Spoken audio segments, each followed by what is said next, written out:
hello and welcome to this video. So in a previous video we looked at a typical Fibre Heroes FTTP install, and today I'm here with Ollie from Full Fibre, and he's going to be showing us a tour of one of the Fibre Heroes cabinets, so where your full fibre internet comes from your property to this cabinet and then back to the exchange. So Ollie, do you want to tell us first of all how the internet gets from the exchange in this case up to this cabinet? Yeah, definitely. So Full Fibre run their own fibre from the cabinet all the way to the exchange. This is dark fibre. We run enough capacity so we can always add more capacity to the cabinet, and now this is purely what we call backhaul or mid-haul, often is our terminology within Full Fibre, which is just the section of fibre between here and the telephone exchange. That allows us to run whatever we want between here and there.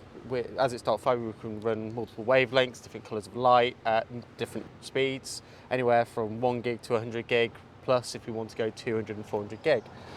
From the exchange, it actually then hits our what really we class as our core backhaul network, where we aggregate all the traffic from Shrewsbury and surrounding towns that we have here, and we take that down through 100 gig, currently 100 gig links, down to London and Manchester, where then we send that over to our ISP partners.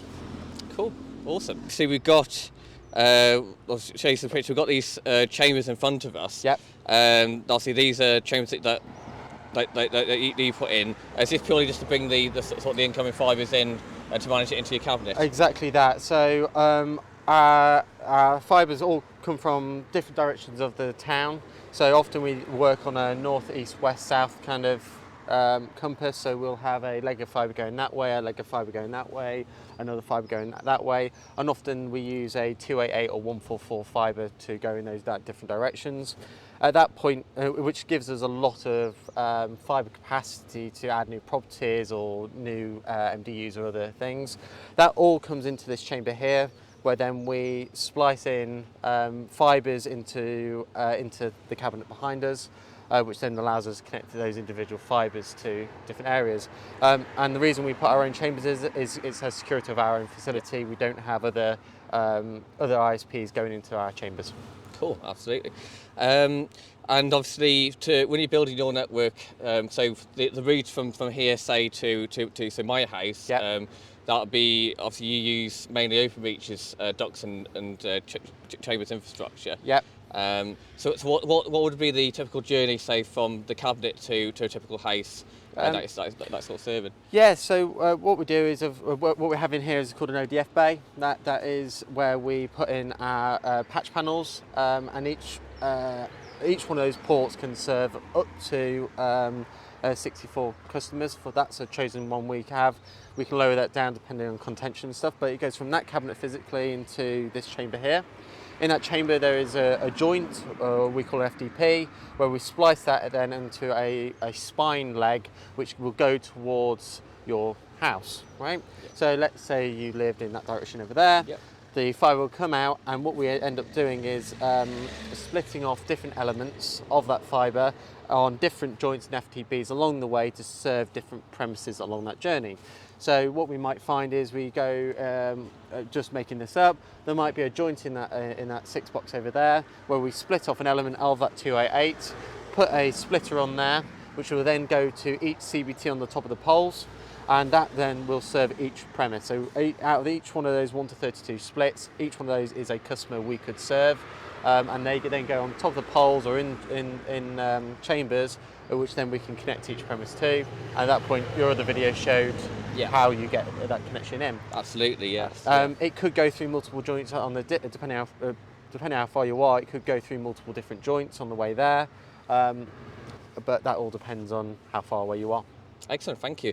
And so if you hadn't seen it already, it's worth watching the install video I've done, because obviously that explains about the sort of the more and use sort of process in terms of how it gets to your property, as sort of CBT and the sort of the last leg of journey. So okay, right further ado, should we have a look inside? Yeah, sure. Cool, brilliant. So as I was saying earlier, the cable comes in from there, of which we have 4 144 cables going into a 288 fibre patch panel here. There's 2 of them in here to just deal with the number of prems and also capacity. So you can see some of the 288 down here, which is coiled up. And what happens is the fibre comes in, it goes into one of these trays at the back, and each 1 to 32 PON node, so where those 32 premises come in, comes into one of these ports, at which point we then patch this through all the way up into what we're using here, which is a 1 to 2 split. This is what gives us our potential 64 prems per port, per OLT port. So that is the connection from here to here. And then from there, what we have here is our outputs, which are going towards the customer, often called our D sides. And then here we have our inputs from the OLT, which is from the OLT, all the light going through towards the customer prem. And how many customers can like this? The maximum support. Maximum physical capacity is about 16,000 premises. We tend to operate below that, usually about 14,000 per cab, just to allow us flexibility in future capacity, as in physical capacity if there's a new building development or anything like that. From a bandwidth capacity, it's pretty much unlimited into the cabinet. It's more about physical space and physical capacity. Excellent. And of course, you use an XGS-PON style network, and PON being obviously passive optical network where it's passively split. And I'm right in thinking that the XGS-PON can support up to 10 gig per sort of the trunk line or the split to the houses. Yeah, that's correct. So XGS-PON is 10 gig synchronous, whereas GPON is 2.5 and 1.25 gig upload. So it allows a lot of flexibility in the bandwidth of services we can do, and it allows us to sell a scaling service as people demand more and more bandwidth and people are working from home. This is 10 gigs. Theoretically, every customer connects to our network at 10 gig. We then police that down for our ICP partners, but depending on what service they want and what service the customer wants. If you want a 1 gig service, your house is still connected at 10 gig, but you are policed to 1 gig service. So that means every prem has 10 gig to the house day one. Whether or not you take that service is available, but it just allows us to scale it. So yeah, that's how it works. That's pretty amazing. So obviously, it's obviously at the moment you may have 1 gig service, but in the future we're looking at we could have multi-gig 2, 5, and up to 10, and yeah. And obviously beyond in the future when the technology improves, obviously we've got 25 gig PON. Yeah, there we go. That's coming in the future as well. So. Yeah, definitely. I mean, the whole point without working with our hardware providers and suppliers is that we've gone for quite a stable platform to grow into. So if we wanted to go into higher bandwidth products, it's a line card change or a software change or something quite minor. So again, you know, XGS-PON and the demand for bandwidth could take us 5 years before we have a demand for really 10 gig services. Yeah. It's a struggle for anyone to use 1 gig these days. So, absolutely. You know, 5 gig, 10 gig and 2 gig is more of a, it's a nice to have to say you've got it. Yes. But I'm sure as we've seen over the last 15 years, the demand for bandwidth has 100 times what it was 15 years ago. Yeah. So we'll see the same again with growth and requirements. But it means that you mentioned is that there are products now out there that are in lab testing that do 25 gig and also 100 gig and 200 gig PON further down the line. So it's a very scalable network architecture to build yourself up. That's right, yeah. And obviously that's the main benefit of fibre optic technology is once the fibres are in the ground to your house, the sky's the limit really. Yeah. In terms of, you know, it's just like I said, it could be a case of changing bits this end in the cabinet and obviously at your house, you know, and then yeah, you could be getting whatever speed you want in the near future. So yeah, it is really future proofed. Okay, so we're right at the front of the cabinet now, and Ollie's going to show us what's behind these doors at the front. So it's a bit noisy in here, so we might have to speak up a bit. That's fine. To get the thing, but so I'm guessing that we've got here is this the OLT Ollie, is it? Yes, it is. So this is the head-end kit for all the XGS-PON network.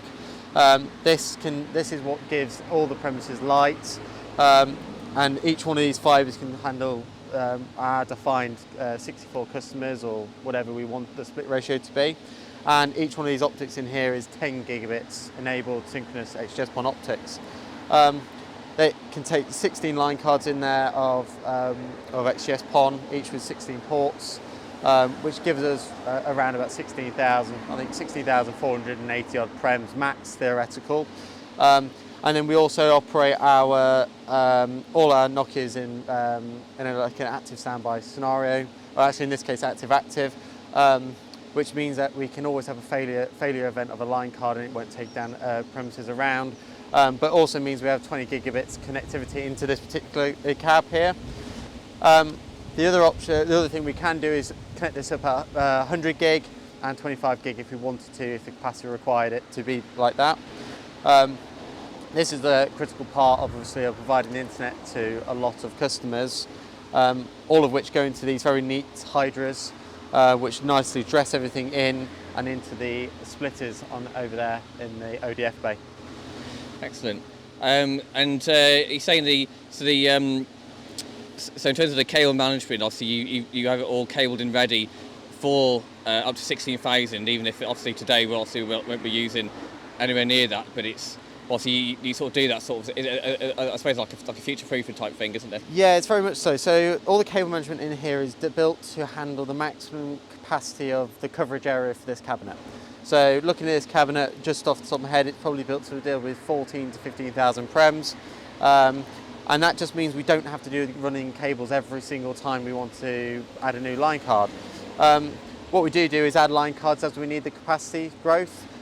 Which is then really easy. We can take these blanking plates out that you can see here, slot a new card in, patch in these nice neat and cut to length cables, and that is then instantly another 700 odd prems connected. Amazing. And so what would be the maximum line length from one of these ports on the OLT out to say like a property out in the field? It really depends. We have something called a light loss budget, and so what we do internally is calculate what is the allowed distance we can run a certain fibre before either we reduce the split ratio or we just say we can't reach that distance. We have a self-defined distance internally of around about 7 to 8 kilometres from the cabinet. But actually what I've now redefined for some of our rural builds, so we can get even the more poorly connected out of the ring kind of towns, is that we can theoretically stretch that safely to more like 12 kilometres away from the cabinet, relatively keeping the same split ratio that we've got here, and even if not, we can reduce the split ratio to reduce the light loss budget, which massively means that it helps us massively because it's not a huge investment and disruption to communities, but also means they can get super fast broadband without too much disruption. Excellent. So in the cabinets, we actually put USB sockets and normal single gang sockets in these cabs. As an engineer and having worked a lot in the field, with a lot of the cabinets, it's always frustrating when your laptop dies halfway through an outage or you're working on something. And also, especially in the ODF bay, we have a couple in there as well, so people can plug in their OTDRs or splicers. It's just a nice thing and convenient thing to have for our engineers, really. And then in the other side, I can see some small sort of boxes and stuff. Yep. So if you want to talk us through what we have is at the top here, we have a power distribution panel, also known as PDU, but this is purely DC power with individual fuses. It's got A and B side for resiliency issues, so if a fuse blows, it's on the other one. And that powers up all the small appliances in this cabinet, so the firewalls and outbound routers and switches. Often in this side, this is almost our exchange end of the cabinet. So in here we put our aggregation switches in here, our DWDM, our amplifiers if we need it, etc. So often there's a lot more things that go in this side of the cab on some of our further away towns. So the PD at the top, then we've got our out-of-band routers here. Now they just provide 4G connectivity back into the cab and a local network in the cab for us to manage it. This means in the event that there is a fibre fault that we can always get access to the cabinet. So if there happens to be a fibre break between here and the exchange, we can log in and troubleshoot. Is it a fibre optic failure? Is it an equipment failure? Is it a power failure? Quite quickly and efficiently. If a change goes wrong, we can adjust it without having to do a truck roll. So the idea behind all these cabinets is they're built to last, stay here, and keep the equipment safe. And likewise, all our equipment here is industrialised as well, so it can deal to -40 to +70. Right. Hence why you've got all the heat sinks on there and different things like that. Yeah. So you'll often find that in this cabinet. Excellent. And I can imagine you can remotely provision services as well, without having to come out to the cabinet again. Say someone wants to upgrade from 100 megs up to a gigabyte or something, they could just ring it, put an order in, and then it's all done remotely. Yeah, definitely. I mean, everything. The idea is we don't need to do truck rolls. As we're building our network, when we connect new customers, we only come here when we connect to a new PON area. So that 1 to 32 will now serve that 32 customers. We never have to visit the cabinet again. So often that's some of our checks, but that becomes less and less requirement to come to the cabinet because we're connecting more and more of those PON nodes as we scale up. Yeah. But yeah, all the provisioning of services is all automated. If a customer wants to go from 100 meg to a gig to 5 gig to 10 gig, it's a change of service, and we automate it through. Our OSS layer then distributes that into the Nokia.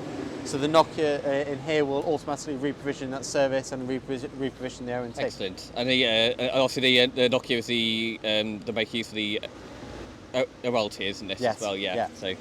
So that's really good. Obviously you've only got in what we need for now, really, and so in terms of like efficiency and sort of power and space in here, it's really sort of efficient, isn't it? Yeah. As you can see, we've got loads of space. Right? Yeah. So it allows us to scale things in the future as technology grows. These are our exchange cabinets. We aren't burdened to having to move out a data center or move out necessarily an exchange. We use exchange facilities, but only where there's no shutdown and things like that. And we use dark fibre services with multiple different providers to make sure we've got diversity in different places. So every cab is dual fed from a mid-haul perspective, from a backhaul perspective, so we always have resilience into the cabinet. And as we mentioned, having that, it's not just having the physical hardware there, it's also having the software and development behind it to make sure that we scale the business. So as we might get 100 customers today, but you will and aim get to 1,000 customers a day. Yeah. So how do you scale your business to deal with that? And that's not just the physical side, it's the software and tech side as well. Yeah, absolutely. That's environmental. So it's an environmental controller which allows us network access to the cabinet to monitor the physical cabinet. So that allows us to monitor things like individual fan speeds, turn the fan speeds up and change profile, a bit like how you would with a PC, a gaming PC or something like that. Yeah. Individual temperature sensors, so we monitor input temperature, outlet temperature, and then each bay has its own temperature probe on top of it. So we can monitor which bays are getting hot, which bays, what's the intake temperature and outlet temperature, so we can modify the fan profiles. Very much future-proofing ourselves. So one thing we have done with the manufacturer here is we have tested these to 45-degree ambient heat. Wow. So what we do is put them in a lab, we heat up the room to 45 degrees, and we simulate sun on the roof as well, so you get that solar gain as well, to monitor how the cabinet reacts and change profiles. We haven't seen 45-degree heat in the UK yet. We've seen 40 at a push on one day. Yeah. But I have always had a belief of, well, let's target our cabinets at the top end of what we should expect from somewhat forms of global warming, etc. So there's a lot of thought that's gone into that side of things. So this cabinet can dissipate 6 kilowatts of heat. Right. So that's equivalent of having, 3 space heaters in one cabinet running full whack all the time, dissipating that heat. Right. Calculated heat dissipation of this cabinet currently running at full whack is about 2.2 kilowatts. So we've got resiliency times 3. Wow. That's pretty amazing. So yeah, obviously, like I said, with the climate changing, Yeah. it's good to be prepared for that, because obviously what we don't want is the cabinet overheating, or equipment getting damaged, and obviously people being without the service is obviously the worst case scenario. So it's obviously good to hear that work's gone into making it resilient like that. And it's a lot of it is so with the cabinets, it's really hard to control temperature sometimes, because in the summer months the tarmac ends up gaining heat as well. So while the temperature drops, the tarmac's still hot, so the intake's still taking in heat. So you've got to calculate all that heat dissipation you've got to get rid of, from the tarmac outside the cab to how hot the roof is getting to all that kind of stuff.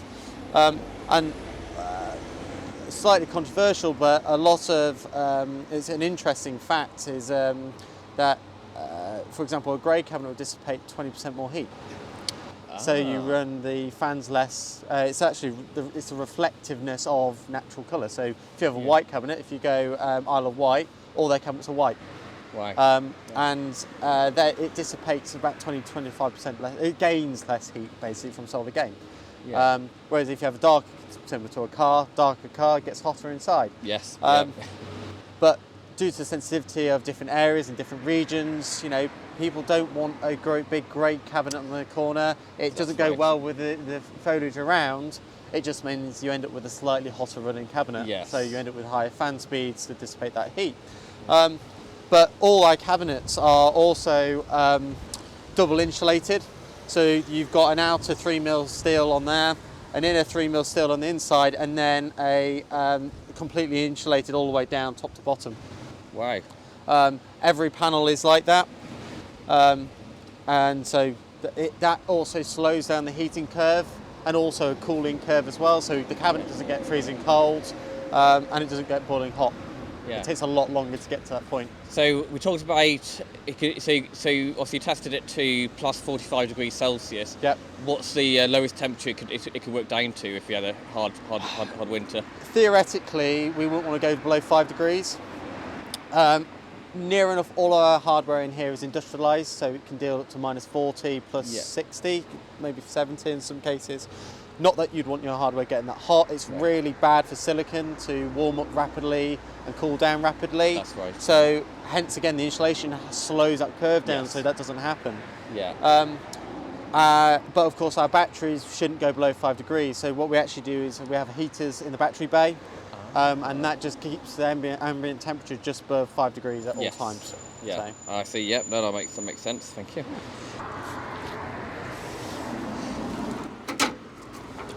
Cool. So this is the final bay on the other side of the cabinet. Yeah. And by the looks of it, it looks like this is where the power comes in. Yeah, it is. So one of the important things I decided early on in the design of the cab is that we wanted isolated bays for different teams. So obviously your power bay is isolated from your backhaul and access bay, and your ODF bay, which is accessed all the time by installation engineers.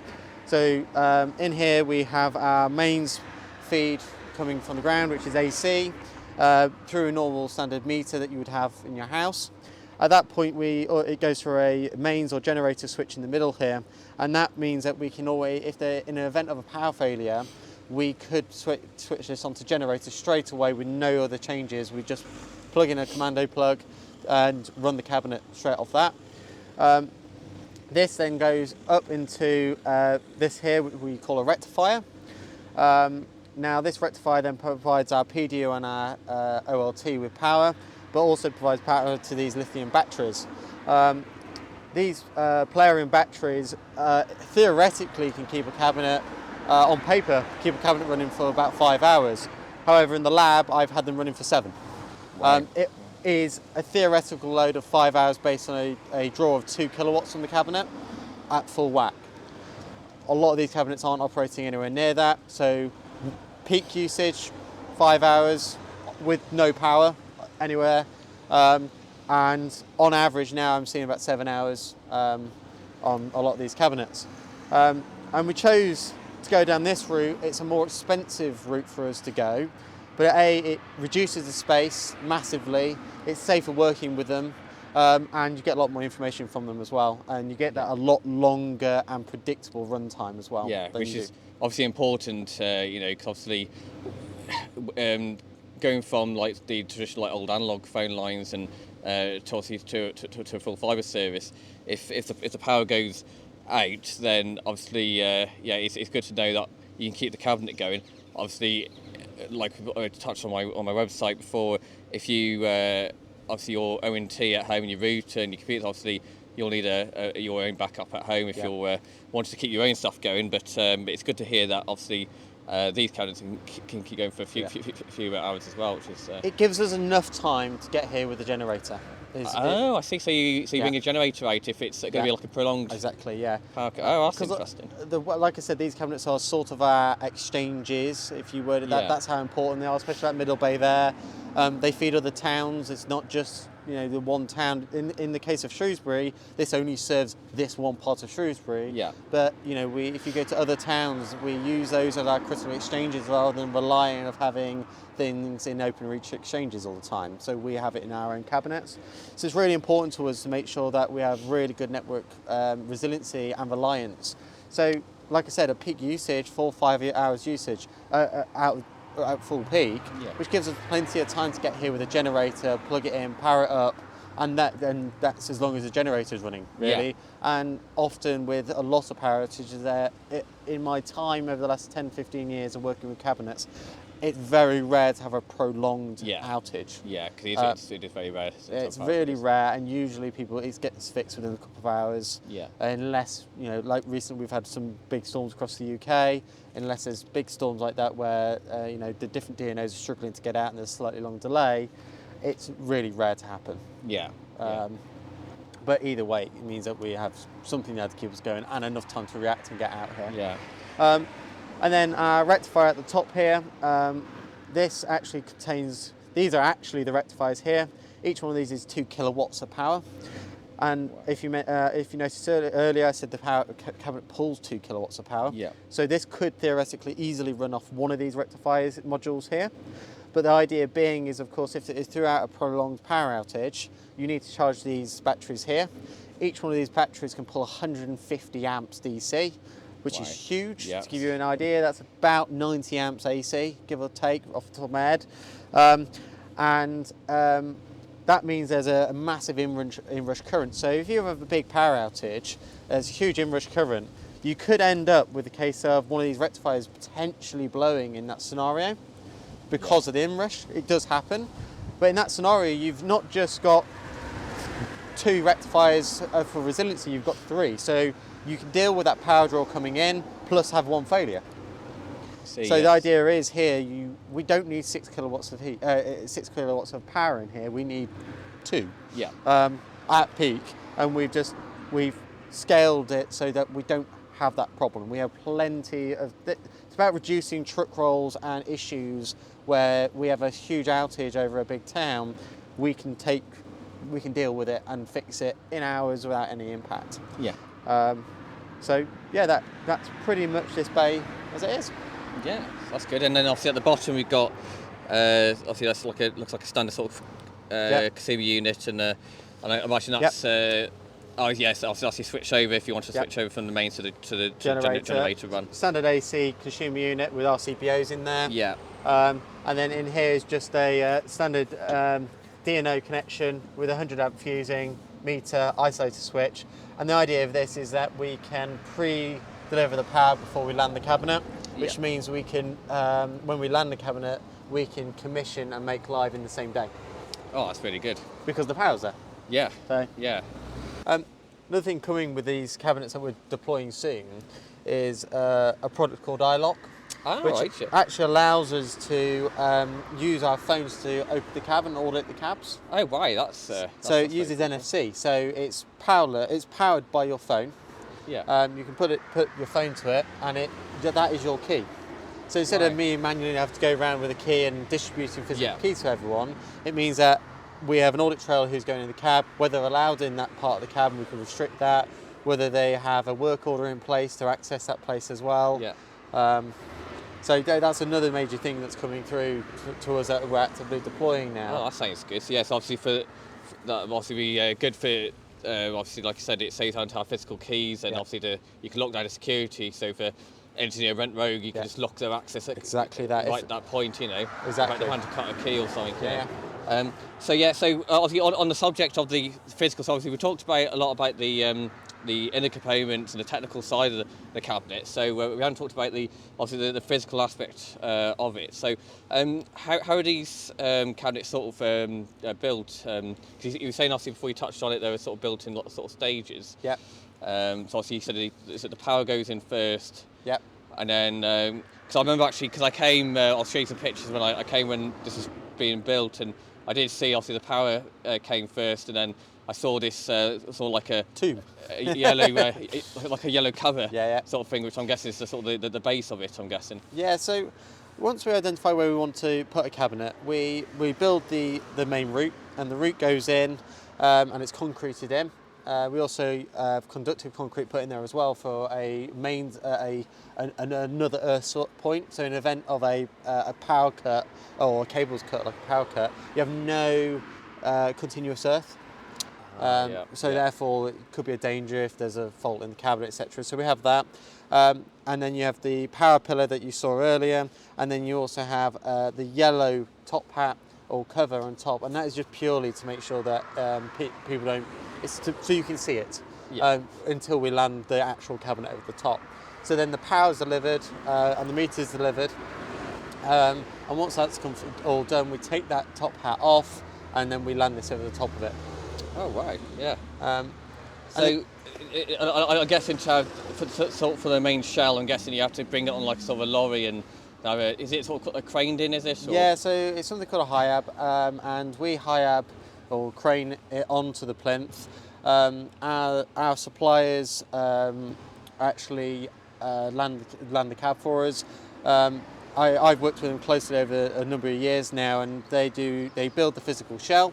So as I mentioned earlier, double insulation, all that kind of stuff. But they also do all the staging, so putting all the hardware in there, configuring it based on our standards and our templates that we've done internally, which means that it's an instant activation of the cabinet that day. Right. We splice the fibre into the mid-hall that day, we power it up that day, it's ready to go. Yeah. Oh, excellent. And then obviously, like I said, so the fireman, you've got the installation, you've got the fence there. Also got the physical security, like I said, obviously at the moment it's manual keys, but going to the NFC obviously would be, like I said, better in the future. And I guess as well, with the NFC option, you'd be able to remotely see if the cabinet is locked or unlocked as well, in case an engineer left it unlocked for some reason. Well, our cabinets actually have door contact sensors to know if the door's shut. They also know if the handle is engaged, so if it's like this or whether the handle is open, because you can have the door shut with the handle out. And with these locks, we also know if the lock is actually engaged as well. So we have 3 different points to know of what status that door is in, and a lot of that is down to physical security. Absolutely, there's a lot of hardware in these cabinets, and it's also provides a lot of power, a lot of service to a lot of customers. Yeah, because the last thing you want is someone unauthorised getting in here. Obviously, you've got the damage aspect of it, the theft of the monetary value, and obviously you've got people's data running through it as well. Obviously, so we don't want someone who technical would put a device in there to get your data sort of thing. So so that's obviously why the physical security is obviously important as well. So that's really a good to hear as well. But